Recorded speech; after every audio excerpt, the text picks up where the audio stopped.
I'd like to introduce you to this beauty. This is my hub. Now, just the name hub, if you think about it, it is a hub of activity. It's something that brings people together. And that's what fire does. If a genie came out of a lamp and said, right, you've got one wish for the barbecue, what would it be? It would be this.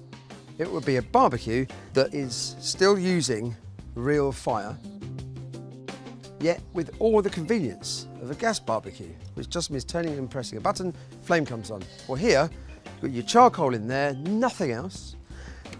You've just got this cable, because that enables this little button to make some magic. Because you just press that, that ignites the coal. The combination of that ignition is like pressing a fast forward button, because it takes it to there in 10 minutes, and then you're ready to cook. If you want to top it up, you just lift these two grills, split into two, you lift up, and then pop the coal on. This handle here doesn't get hot. It's because the distance between here and here has been carefully calculated. By the time the heat travels down this bar here, by the time it gets to here, it's dissipated. You just lift it up. You can just push your coals to one side. You can create 3, 4, 5 series of different cooking areas. So you've got a colder area, warmer area, hot and super hot. And you haven't got the problem of, oh, I've got a delicate piece of fish I want to cook at one temperature, but I really want to get my steak nice and charred. That takes care of all of your smaller cuts of meat, or some slightly bigger pieces, but flat. But if you want to do a real centerpiece, and again, this is the real spirit of the stately homes, the kings and queens past, like whole chickens, suckling pig, leg of lamb, all kinds of things, there is a spit roast, there's a rotisserie.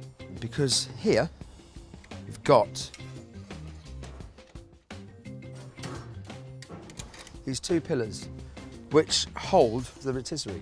There's no other piece of kit in the world that's got this.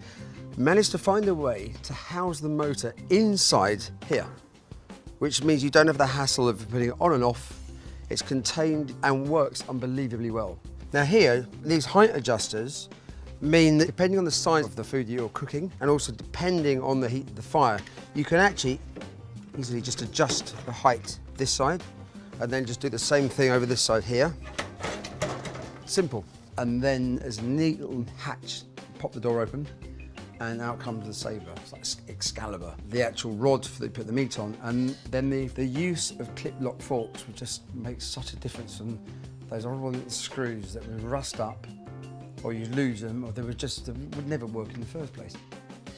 And then you just put that into there, just lift this little lid, cover, and then away you go, and that's it.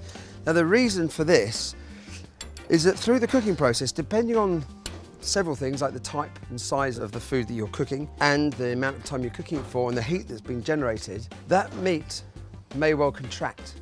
And if it starts contracting, it might come off the actual fork. So you can just move that up and just slide it into the meat. So it's really easy to use and efficient. And then also in the front here, I've actually got a very convenient storage area, but also it's a warming cupboard.